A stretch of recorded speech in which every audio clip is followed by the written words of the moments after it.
Hello and welcome back. This is video number 3, and in this specific video we are going to figure out the platforms that are going to be best for your niche. So in other words, instead of trying to reinvent the wheel and trying to guess at which social media platform is going to be where your customers are, we are simply going to spy on your competition. The best way to approach this is by going to magazines.com and looking for the top magazines or the top companies that are printing the magazines in your niche. Now, bear in mind that some niches are extremely specific to the point that you might not find a magazine. So let's go to the search bar here and type in, let's say, woodworking maybe. Woodworking. Let's see if they have any. So we have Woodworkers Journal. Fine woodworking. Okay, so let's take a look at the Woodworkers Journal. Now, bear in mind, I've never looked at this before, so I don't know what their social media presence looks like. So, Woodworkers Journal, and let's scroll down here. Sometimes if you go to the actual website, so let's do a search and see if we can find if they have a website. So it looks like this one here. So you can see off the bat that they already have YouTube. So Woodworkers Journal, they have YouTube here. They have Facebook. So sometimes you can simply go to Google and type in the name of the company, and you will find everything that you need to find. So if we go here, this is their actual website, and a lot of times, and the most of the time, you'll actually find the social media links on the website itself. So for example, here we see Facebook, Twitter, we see Pinterest. That's just an RSS feed. They have YouTube and they have Instagram. So step number 1, find the company in your niche. So if you're into woodworking and that happens to be your niche, then I would take a look at this company here. So we can see that they are using Twitter, Pinterest, Instagram, YouTube, and Facebook. They're not using LinkedIn, right? Because they are in the kind of DIY niche and somewhat of an artistic creative niche, they're using Pinterest, which makes sense. So we can see here that the types of images that they're using. So they have a lot of images here. They're using Twitter as well. And what you want to do right now is to look and see how engaging they are and the customers and the prospects that are following them, how interactive are they as well on that platform. So Twitter, a lot of times, especially for creative niches, you may not see a lot of comments. So this one you can see there's 2, there's 5 likes, there's 5 likes. So not a whole lot of engagement, but having a platform like this would be good. So if we were to take a look at, let's say, YouTube, for example. So if we go here and we scroll down, we can see they have 165K subscribers. I'm going to just mute my computer here so we don't have to hear the audio. So if we take a look at one of these videos, and we'll just pause this video and scroll down.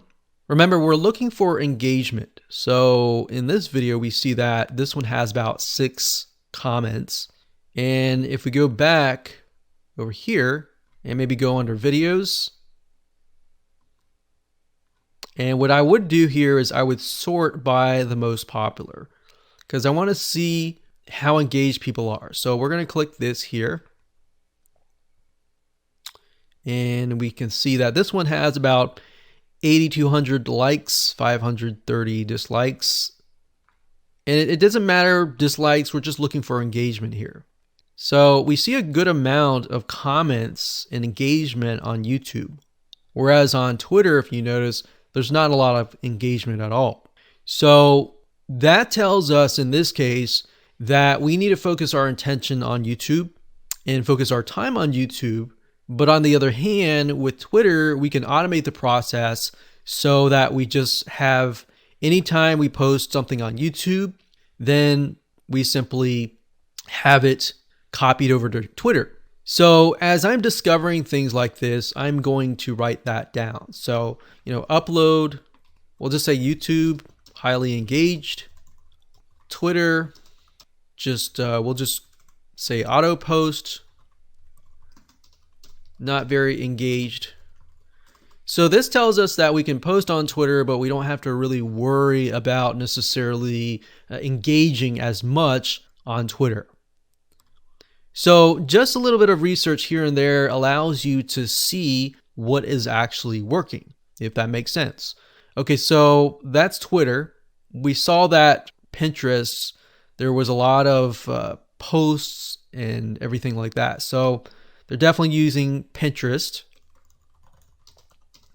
Lots of images. And then in terms of Instagram, they have about 8,000 followers. So as you saw with YouTube, they had 162 subscribers.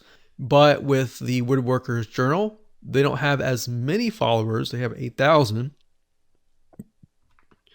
But if we take a look at the likes and the comments, we can see this one has 525 likes, 1 comment. So this little bubble here means a comment, and this heart over here means a like. So if you just put your mouse over it to kind of get an idea of the engagement level. So even though people don't comment, as long as they like certain things, that tells me that there's a high engagement. So this one has 2,687. I have no idea why, but this obviously seems to be something that is resonating with people. So as you go through here, you can actually jot things down to get some ideas about what is actually working. So you can see that they posted certain things that are not getting as many likes, and that gives you a better idea of what you can actually focus on. So let's just write that down. Instagram. There's about a medium amount of engagement.